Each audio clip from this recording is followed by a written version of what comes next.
Hello everyone! In this video, I will show you how to customize your pivot tables with the value field settings. This offers additional calculations you can do with values, and if that is not enough, you can create your own calculated fields and calculated items. If you're not familiar with pivot tables, I recommend you watch my video, What are pivot tables and how to create one. So, let's get to it.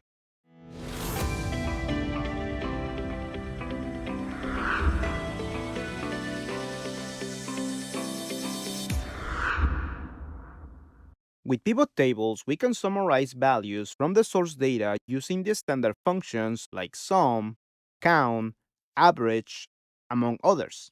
But the field selected to the value area can be used with only one of these functions at a time. There will be times when we want to use the same field more than once, or the standard function do not provide what we're looking for. That's when we can use the shown values as option for additional calculation types, or we can create a calculated field. So let me show you with an example.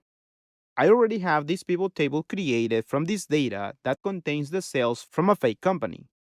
This pivot table summarizes how many items were sold.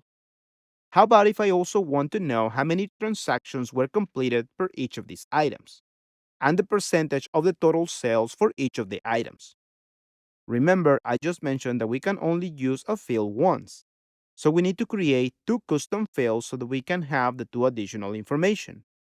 Also, you need to know that the custom calculated field can only operate on sum totals, not with individual records. What does that mean? It means that we cannot use formulas that require cell reference or arrays in the argument. For example, we cannot use count function in a calculated field. Alright, here's how we will solve this. Select the pivot table to open the pivot table fields. On the Values section, click on the arrow, then click on the Value Field Settings. Here, we can use Count. So change the summarization from Sum to Count and click OK. You can see the values change to transactions.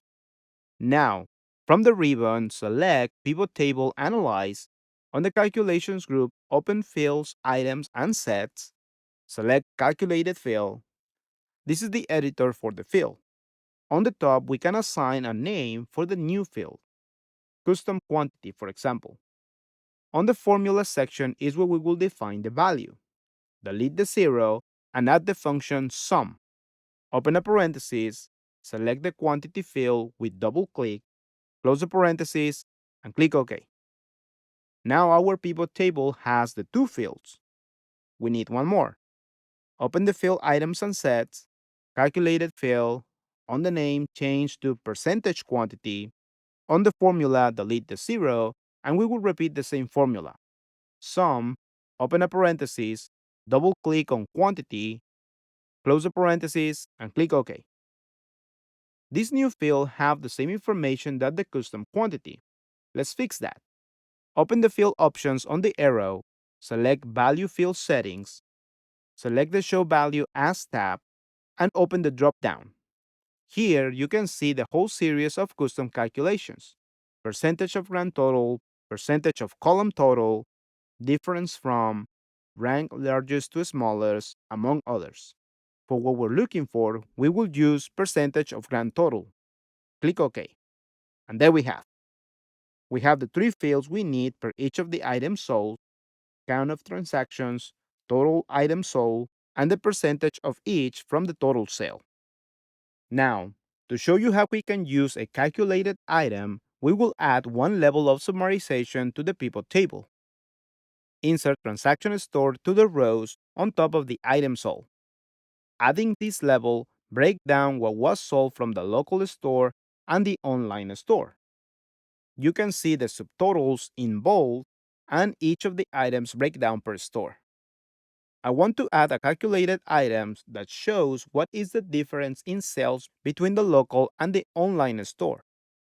Select one of the stores, open the Pivot Table Analyze tab, open Fields, Items, and Sets, and you can see we have calculated item available. Click on it. Same as the field, we have the name section.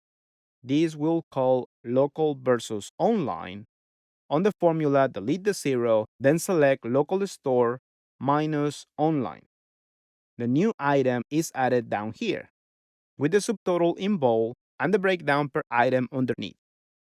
With this new item, we now know that the local store sells 17% less than the online store. Cell phone and tablets are the ones that has the biggest difference. Few more things you need to know.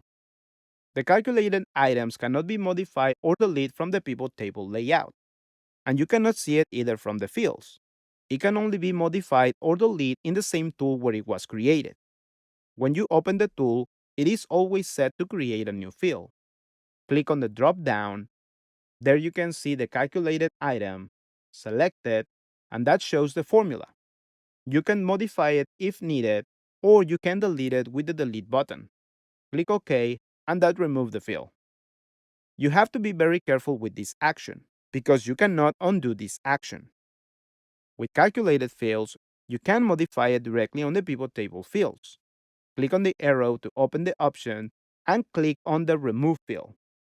This one offers the option to undo the action. Alright, now you know how to customize a field, how to add calculated fields and calculated items. That's all for this video.